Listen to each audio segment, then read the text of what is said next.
입니다. 오늘은 고려 말 정몽주의 행동은 바람직하였는가에 대한 논쟁을 가지고 이 선생님들과 같이 의견을 나누어 보겠습니다. 원나라의 세약과 주원장을 황제로 한 명나라가 이제 등장을 합니다. 당시 2세기의 신유학, 즉 성리학을 기본으로 어느 사회에서나 보듯이 보수와 개혁의 두 개의 집단으로 나뉘어지는 것을 집권층에서 저희가 발견할 수가 있습니다. 현대적인 사고로 봤을 때 정치 집단의 대표자로 나눈다면은 현재의 이제 우리가 쉽게 이해를 위해서 자료 잰다면은 정몽주는 보수파로 볼 수 있고 정도전은 개혁파라고 보는 견해가 있습니다만은 그것은 좀 지나친 판단이고 현대 사료에서는 정몽주는 이제 온건파이며 정도전은 급진 개혁파로 이제 볼 수 있다고 합니다. 그래서 정몽주는 고려 자체를 이제 유지한 채 내부에서 개혁을 추구하기를 원하는 세력이라고 볼 수 있습니다. 만약에 물론 역사는 재반복이 없으나 정몽주의 온건파가 고려를 그의 생각대로 유지하였었다면 과연 역사상에 어떠한 변화가 있었는가 하는 우리가 생각도 듭니다. 역사적 흐름으로 보면은 정몽주 이후 살인의 대표 조광조가 그의 점진적 개혁과 유교적 정치 왕권 강화를 받았다고 합니다. 좀 역설적으로 보면은 정도전은 왕권의 강화보다는 백성 중심의 이제 민권을 중요시하는 정치적 권력을 지향했다고 합니다. 하여튼 결과적으로는 두 분 다 이방원의 칼에 목숨을 잃어서 그들의 뜻을 이루지 못한 걸로 저희가 역사적 사실로 알게 되었습니다. 일단 우리가 정몽주에 대한 고려 말의 그의 행동 토론하기에 앞서 먼저 정몽주에 대한 인물 탐색을 우리 선생님께 부탁해서 한번 이야기를 들어보도록 하겠습니다. 안다미 선생님, 이 부분에 대해서 좀 발표를 해 주실 수 있으시죠? 예, 김몽주에 대한 그 인물 탐색에 대해서 제가 발표를 하겠습니다. 이제 고려 말 그 무신 정권이 무너지면서 나라의 개혁의 필요성을 주장하면서 이제 부상하기 시작한 사람들이 바로 신진사대부 세력들이었습니다. 신진사대부 세력의 이제 대표적으로 이제 정도전과 정몽주가 이제 대표적인 인물들로 꼽힙니다. 그중에 이제 정몽주는 1337년 그 충수강 보기 6년에 그 영천군 지금의 임고에서 태어났습니다. 그리고 1357년 공민왕 6년에 국자감시에 합격을 하고 24살 때 지금거 정당문화 김득배가 주관한 과거에서 이제 장원으로 급제를 해 관직에 나가게 됩니다. 그리고 1385년에 이제 동지공거가 돼서 과거를 주관해서 병계량 등 33명을 선발하기 나라가 우세하고 원나라는 이미 이제 쇠퇴해졌기 때문에 우세한 명나라를 와 이제 교류를 함으로써 교류를 하는 것이 옳다라는 이런 대명 외교관을 이제 가지고 있었던 것으로 보입니다. 음, 제가 보기에는 정몽주 이분은 정말 100여 년 만에 한 번 나오는 어떤 인재이며 천재, 영재라고 볼 수 있겠네요. 그리고 또 행동하는 대표적인 지식인이고 하여튼 지금까지도 많은 우리 책이나 드라마 속에서 이제 이분의 모습이 살아있죠. 이제 근래 이제 너무 그분이 이제 충절, 그 다음에 인재, 그 다음에 아주 박식한 또 성리학의 대가였고. 근데 근래 들어서 이분에 대한 또 이제 여러 가지 이제 부정적 측면이 이제 이렇게 좀 대두가 이제 되더라고요. 그래서 어떻게 이 정몽주를 둘러싼 그 어떤 부정적 시각 혹은 유허, 진짜 이거 우리 저 권수정 선생님이 좀 뭐 몇 가지 좀 짚어주실 수 있는 사항이 있으면 좀 짚어주시겠습니까? 논란과 의혹들이 몇 가지 있습니다. 첫 번째로 이제 꼽는 것이 과거 시험 때 부정행위를 묵인한 의혹을 갖고 있습니다. 당대 그때 신진사류 영수이자 고려의 충신이라 일컫는 정몽주에게도 비리가 있었습니다. 1384년에 과거 시험에 부책임 자격인 동지 공고에 있었는데 그때 이제 부정 합격자의 존재를 알고도 묵인했습니다. 우왕의 후궁인 의비노 씨의 동생 노구산이 2차 시험을 통과하지 못하자 그것 때문에 우왕이 화를 내자 당시 권력자였던 이성님, 염훈방 등이 노구산의 아버지 노영수가 자기 아들 혼자서는 들어갈 수 없다고 사양하였습니다. 이에 따른 불합격자 10명, 10여명을 함께 시험을 보게 하게 하여 결국에는 노구산을 합격시켜 주었던 일이 있었습니다. 이때는 이제 그 최영 장군은 과거 부정행위를 따지고 들었다고 합니다. 그리고 또 다른 의혹은 이제 정몽주가 권력자들과 결탁을 하고 있다는 그런 의혹도 있습니다. 당대 권력자들을 자신의 집에 초대해서 만찬도 베풀고 연도 베풀고 했고 또 우왕 이성계 역시 그의 집에 가서 연애를 즐겼다고 합니다. 그리고 1385년에는 채영을 비롯해서 이인임, 윤안, 홍영통, 조민수, 이성림, 이색 등 권력의 핵심부에 있는 사람들을 자신의 집에 초대하여서 잔치를 베풀기도 하였고 이때 이제 우왕은 잔치가 벌어지고 있음을 스스로 알고 찾아와서 술을 마시고 갈 정도로 정몽주가 주최하는 술자리는 세상에 알려졌다고 보입니다. 그리고 또 정몽주를 성역화하고 우상화에 대한 논란도 있습니다. 정몽주가 살해되고 3개월이 지난 고려는 역사의 뒤편으로 사라지고 조선왕조 500년의 왕조 조선이 건국되었죠. 이때 이제 정몽주가 죽은 지 6년 뒤에 정도전은 정몽주를 보낸 이방원에서 참수를 당하는데요. 당하고 그리고 왕위에 오른 태종 이방원은 그때 비로소 이제 정몽주를 지조를 지킨 학자로 복권을 했습니다. 정몽주가 충신으로 미화된 더 근본적인 이유는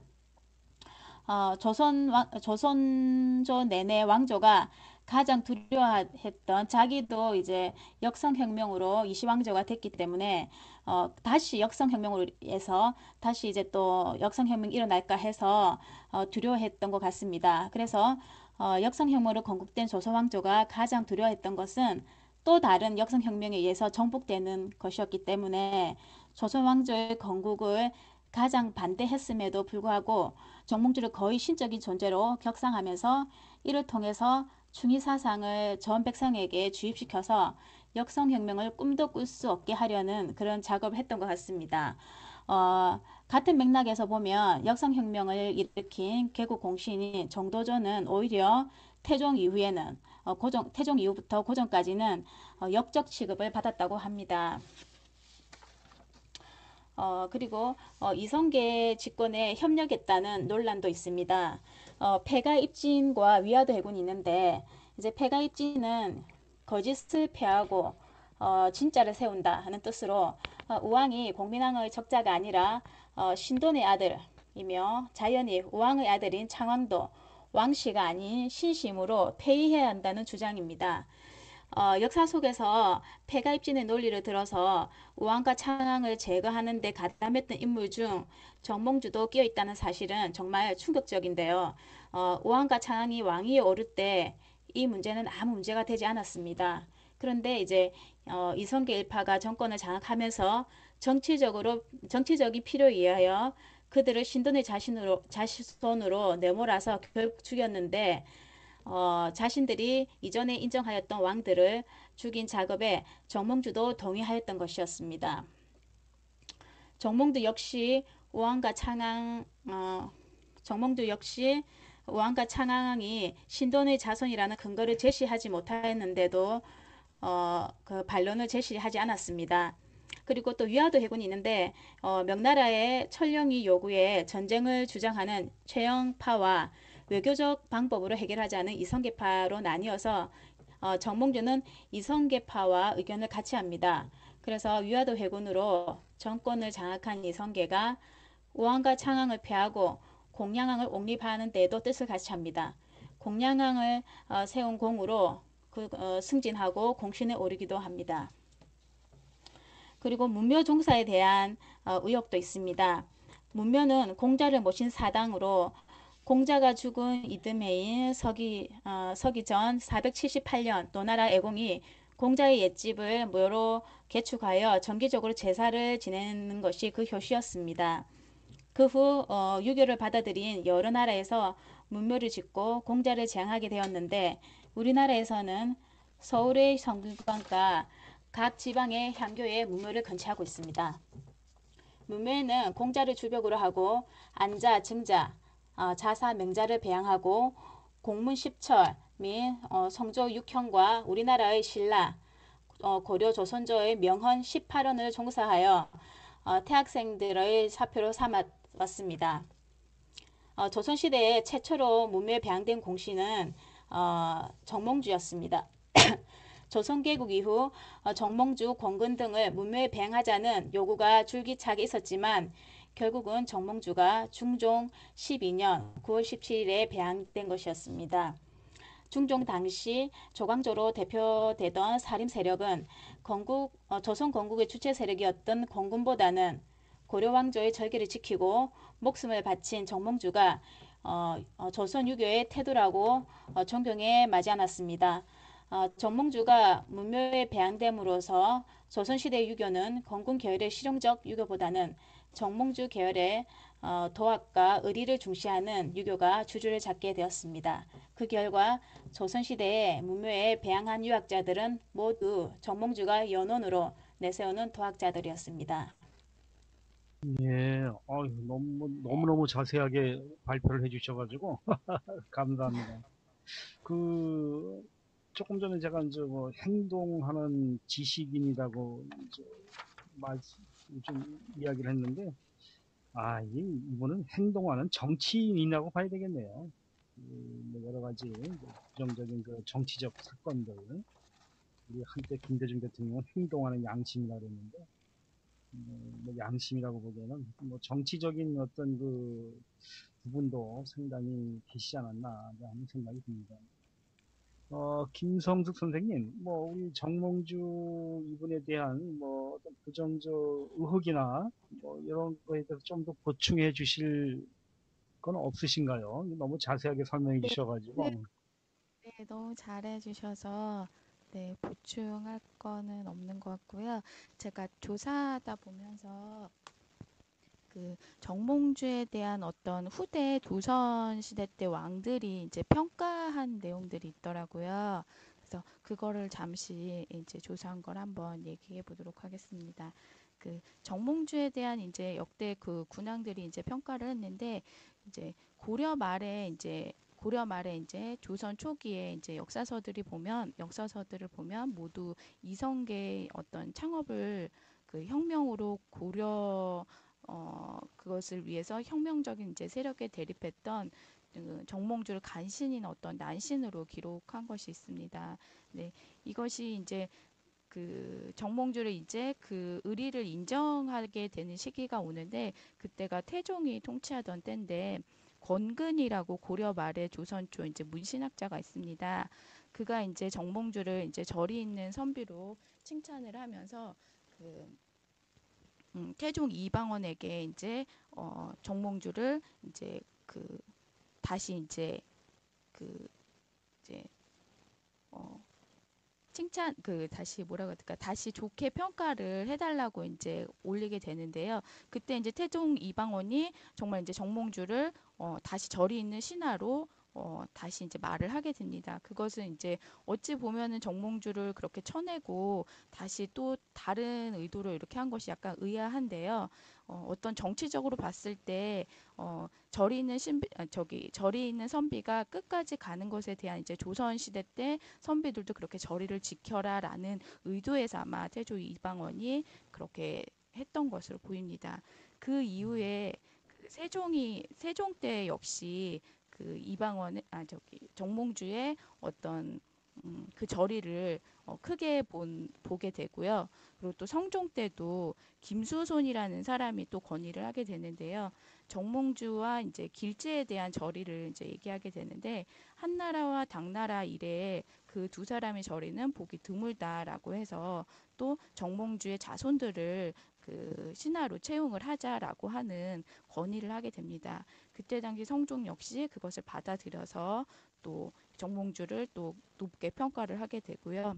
또 이어져서 중종 때도 또한 역시 이제 정몽주의 아까 그 문묘에 관련된 얘기인데요. 정몽주를 이제 그 사당을 건립하자는 의견이 중종 때 나오게 됩니다.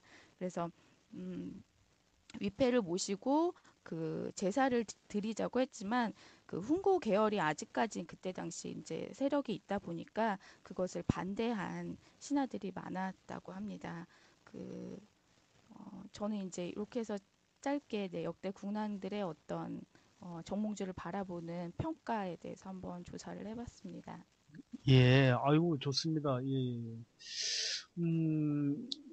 뭐 저는 좀 그런 생각이 들어요. 그, 며칠 전에 그 정규제라는 한국일보 논설위원이 이제 쓴 글을 보니까, 이제 우리가 이 성리학, 고려 말부터 시작된 성리학, 그 다음에 이제, 물론 이제 그 신유학이죠. 이게 이제 조선시대까지 걸쳐오면서 그 충효를 기반으로 하는 것이 그 기득권층의 이제 집권을 연장하고 집권 세력을 튼튼하기 위한 이제 하나의 그 정치적 그 위선이다. 그걸로 해서 우리 조선이 이제 뭐 일본의 식민지가 되고 주변 강대국에 짓밟히는 이제 그런 결과를 낳았다 그러더라고요. 뭐, 요 근래에, 뭐, 아직 우리가 남북 분단 문제라든가, 그 다음에 뭐, 주변 강대국의 도발, 여러 가지, 그, 정말로 그 정치인들, 그분들의 그 결단과 지도력이 이제 필요로 할 때, 이 고려 말에, 만약에 이제 고려 말에 이 정치인들인 뭐, 정몽주, 뭐 정도전, 뭐 하는 이 부분들 이야기가 나오는 것도 그런 부분이겠는데, 무엇인가 어떤 부분에 이제 그들은 택하였을 수밖에 없었을 것 같아요. 즉 이성계의 뭐 그러한 이제 신급진 세력의 자기가 행동을 할 것인지, 혹은 이제 고려를 어떻게든지 유지하는 이제 충의 사상으로 해야 될 것인지, 그때 당시에 그 지식인들이 얼마나 고민이 많았을까 한번 좀 생각을 해보게 됩니다.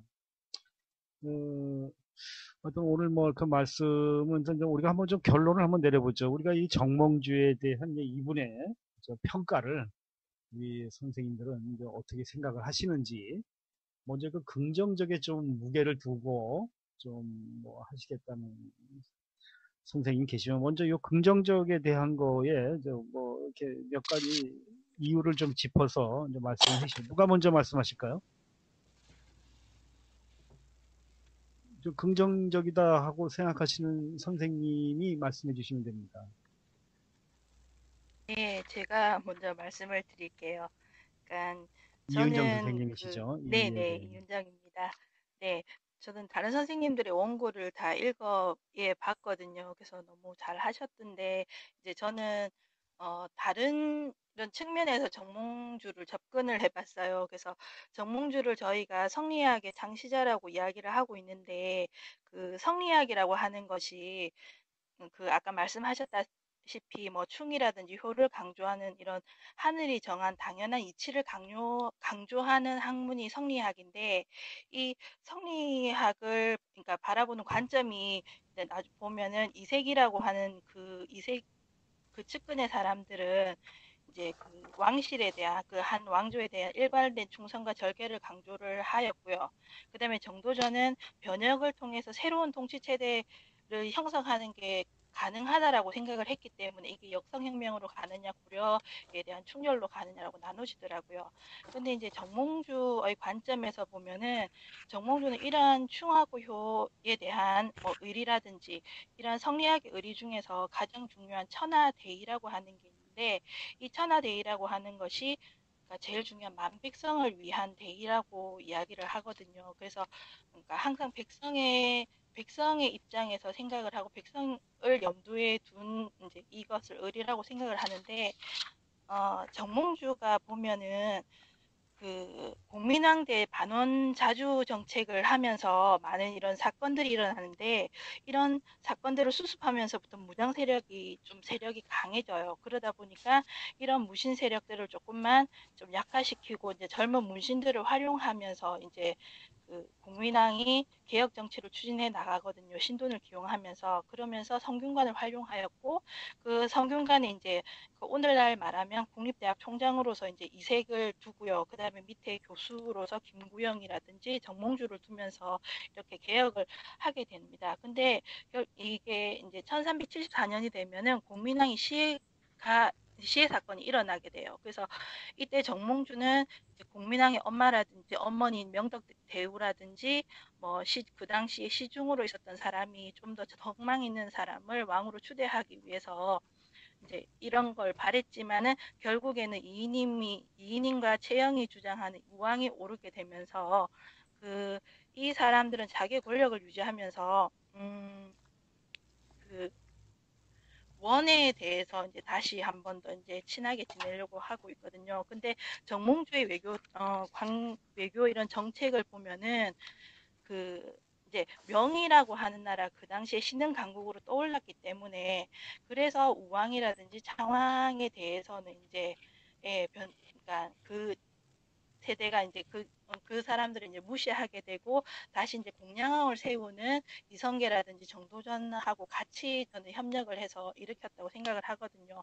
그래서 분명히 이 정몽주가 비리를 저지르는 일은 있지만 그 과정에서 이제 잘못한 부분도 인정을 하지만 그래도 이 정몽주라고 하는 사람은 공민왕 때부터 계속 봐왔던 거예요. 그래서 1388년 위화도 해군을 또 찬성하는 그 이유 중에 하나가 전쟁으로 인해서 이제 백성들의 고통을 계속 목격을 했기도 했고, 그 다음에 이제 외교관으로서 행동을 하면서 이제 뭐 일본이라든지 명나라하고 관계를 하면서 나중에 일본에 이제 끌려갔던 외국에 끌려갔던 백성들까지도 데리고 오는 이러한 일을 하게 되거든요. 그래서 그래서 이제 이 공양왕이라고 하는 사람을 추대를 한 게 그러니까 정도전과 이성계 입장에서는 개혁의 목표가 아니라 역성혁명을 일으키기 위한 과정에 불과했지만은 정몽주의 입장에서는 공양왕을 세워놓고 공양왕이라고 하는 군주를 중심으로 해서 다시 한번 더 고려를 좀 더 개선시키고 개혁시키려고 했던 사람이라고 생각을 하거든요. 그래서 지금 정몽주의 행동이 바람직하다 하다 못하다 이렇게 이야기하는 것이 보면은 저는 그러니까 지금 정몽주라고 하는 사람의 행동이 아주 그러니까 멋지고 충절의 아이콘으로 상징하고 있는 것이 바로 이 정몽주가 살아있을 당시에 있는 일이 아니라 이 후대에 뭐 태종이 자기의 필요에 의해서 아니면 사림들이 자기의 필요에 의해서 만들어졌다고 생각을 하거든요. 그래서 저는 정몽주의 행동은 백성을 생각하는 그 마음에서 볼 때는 바람직하지 않았는가라고 저는 생각하고 있습니다. 그러네요. 근데 하여튼 뭐 이은정 선생님이 그 당시에 살아서 이제 같이 정도전과 뜻을 같이 했더라면은 아마 그 무척 고통스러웠을 거예요. 하여튼 결과 실패를 하셨으니까. 하여튼 좋습니다. 예, 예. 안타까움이 있죠. 정몽주의 이제 그한 뭐 현실에 안주하려고 했던 분은 아니었고 그분조차도 뭔가 개혁을 추구하였던 분인데 그 방법론이 달라가지고 이제 결국은 이제 그런 이제 비극적인 최후를 맞이했습니다. 뭐 긍정적인 부분에 뭐 우리 선생님 뭐 한 분 더 뭐 말씀해 주실 분 계신가요? 네, 저도 조사를 하면서 어, 그 그 어떤 부정적인 면보다는 저는 긍정적인 면과 어떤 그 백성을 사랑하는 마음 그걸 굉장히 많이 느꼈어요. 그 이제 책을 한 권 정몽주에 관련된 이제 책을 한 권 보면서 그 안에 시조가 굉장히 많더라고요. 그래서 그 시조의 내용을 보면서 이제 일본으로 갔을 때 사신으로 갔을 때 모두가 다 목숨을 부지하기 어렵기 때문에 그곳을 가지 않으려고 꾀를 썼지만 정몽주는 신하로서 당연히 가야 한다고 하면서 그렇게 갔던 점 그리고 또 그때 그걸 보면서 굉장히 충성심과 나라에 대한 충성심과 그리고 또 백성에 대한 마음이 커서 가지 않았을까. 그리고 그곳에서 지은 시조를 이제 같이 이렇게 보면서 읽어보면서 그 고향에 대한 향수가 그렇게 큰데도 버티고 또 거기에 있던 포로들 그 묶여있던 우리나라 사람들을 데리고 이끌어온 점 그리고 또 이 정몽주가 그 사신으로 활동을 굉장히 많이 했는데 그 사신 활동을 하면서 아마 그 세상의 넓은 것을 보다 보니까 아마 그 세상을 바라보는 그 세계관이 굉장히 확대될 것 같아요. 그래서 그 나라가 어떻게 흐르고 세계가 어떻게 국제 정세가 어떻게 흐르는지를 아마 알게 된 것 같고 그래서 아마도 외교를 할 때 그게 그 방향을 잘 감지했기 때문에 아마도 외교를 잘 하고 오지 않았을까 그런 생각이 들었고요. 그리고 특히 이제 이성계랑 같이 우왕 6년 때 이제 이성계 따라서 전라도에 가서 이제 왜구를 견퇴하고 큰 승리를 거두고 올 때 그때 정몽주가 또 시를 줬더라고요. 이제 승리해서 기쁘긴 하지만 이렇게 막 소철없이 흐르는 세월을 아쉬워하면서 나라를 위해 종군을 하지만 평생 품은 이런 호방한 기운으로 이제 서생으로서의 뜻을 그르치고 있다는 또 자기 반성도 하고 있더라고요. 그래서 그런 거를 봤을 때 이제 대부분 이렇게 보면 정몽주의 이제 시나 이런 걸 보면은 나라를 사랑하고 그리고 정말 백성을 사랑하는 그런 마음을 저는 이제 굉장히 음, 느꼈습니다. 네. 그래요. 저도 그 정몽주 이제 그분이 지은 시 이제 몇 개 이제 읽었는데 상당히 그 자기를 단련하고 자기를 조절하고 자기 자신을 그 발견해 나가려 하는 이제 그런 것도 많이 게 엿보이더라고요. 뭐 우리 선생님 저기 뭐야 그 일본에서 지은 이제 시는 제가 못 읽었는데 또 그 내용을 또 한번 좀 봤으면 좋겠네요. 저희 카페에 아니면 저희 제 메일로 좀 보내주시면은 제가 저 우리 카페에 와서 보시는 선생님들에게 이렇게 좀 소개를 해드릴게요. 좀 기회 네, 되시면은 좀 그럴게요. 해주시고요. 예, 예. 네. 뭐, 이제 부정적인 시각으로 좀 돌아가 볼까요? 뭐, 하도 우리 정몽주 선생님은 뭐, 너무나 그 우국충절, 그 다음에 이제 뭐 너무 미화된 게 있어서 사실 감히 부정적인 시각을 가지고 우리가 이야기하기에는 조금 좀 그 어려운 분도 있는데, 뭐 어쨌든 간에 한번 좀 이야기를 뭐 하실 수 있는 선생님 계시면은 한번 말씀해 주시죠. 누가 뭐 우리 발표 뭐 안다미 선생님 혹시나 좀 뭐 부정적인 좀 시각이 있으신가요? 효과가 있지 않는가 하는 좀 말씀으로 제가 듣겠습니다.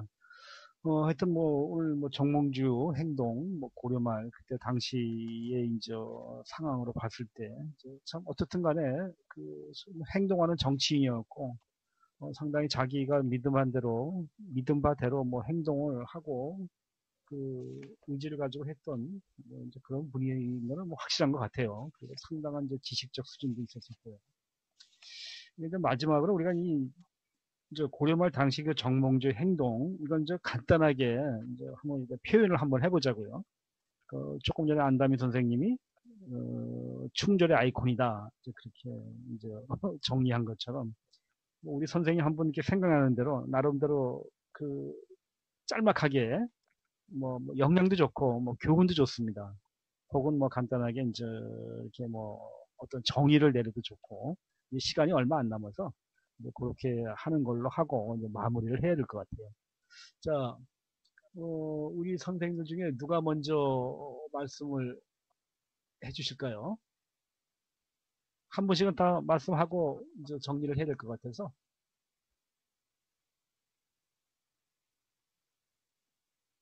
네, 권수정입니다. 예, 예, 예. 제가 먼저 할까요?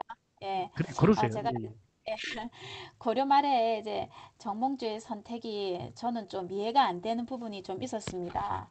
물론 정몽주는 뭐 천재이기도 하고 성리학의 뭐 사상적 토대로 해서 뭐 동방 이학의 조정을 받기도 했지만 고려 말의 정몽주의 선택이 이해가 안 되는 부분이 저는 개인적으로 고려 말에는 굉장히 권문세족으로 굉장히 부패한 상황이었죠. 그래서 고려 말 부패한 권문세족과 결탁되어 있는 우왕만 폐위를 시키고 창왕은 폐위시키지 말고 뭐 허수아비 공야망도 세우지 말고 창왕과 함께 쓰러져 가는 이제 고려를 좀 살릴 수 있었으면 오히려 이제 조선을 하지 말고 고려말을 창원과 함께 정몽주 뭐 정도전 뭐 이런 사람들 너무 뛰어난 사람들 많은데 그런 창원과 함께 좀 했으면 하면서 저는 좀 안타까운 점이 있었거든요.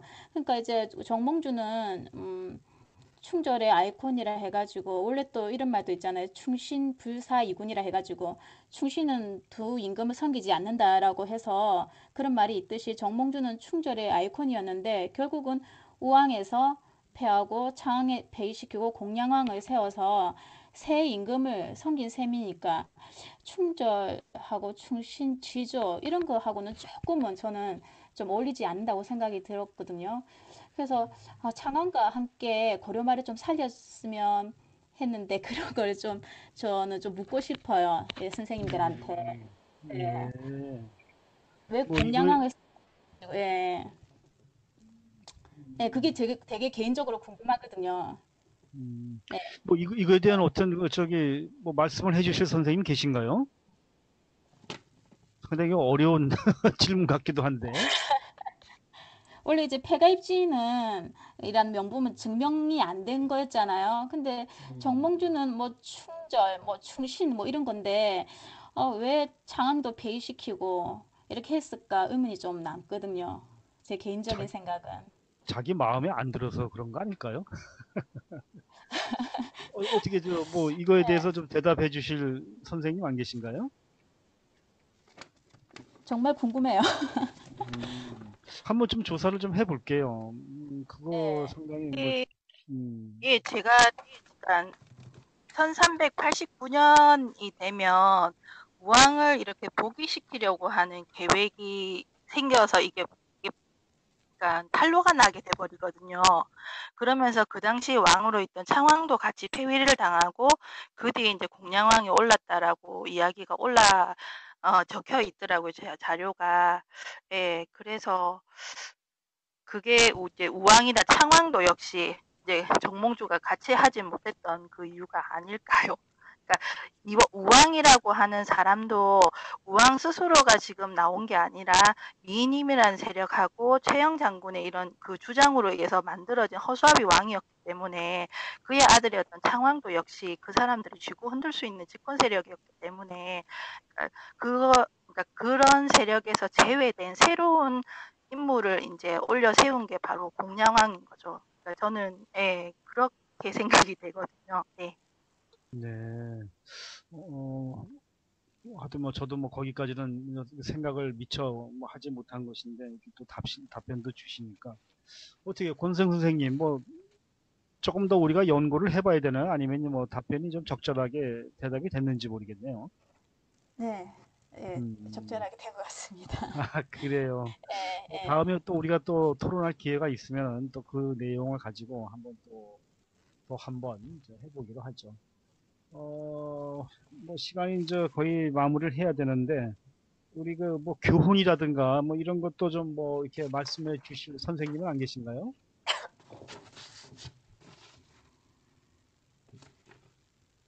뭐 준비해 뭐 계신 거라든가 뭐 이렇게 조금 뭐 좀 우리가 정몽주의 이야기를 하면서 좀 또 되새겨봐야 할 뭐 역사적 교훈이나 영향 뭐 이거 간단하게 좀 해주실 분 계시면 좋겠는데.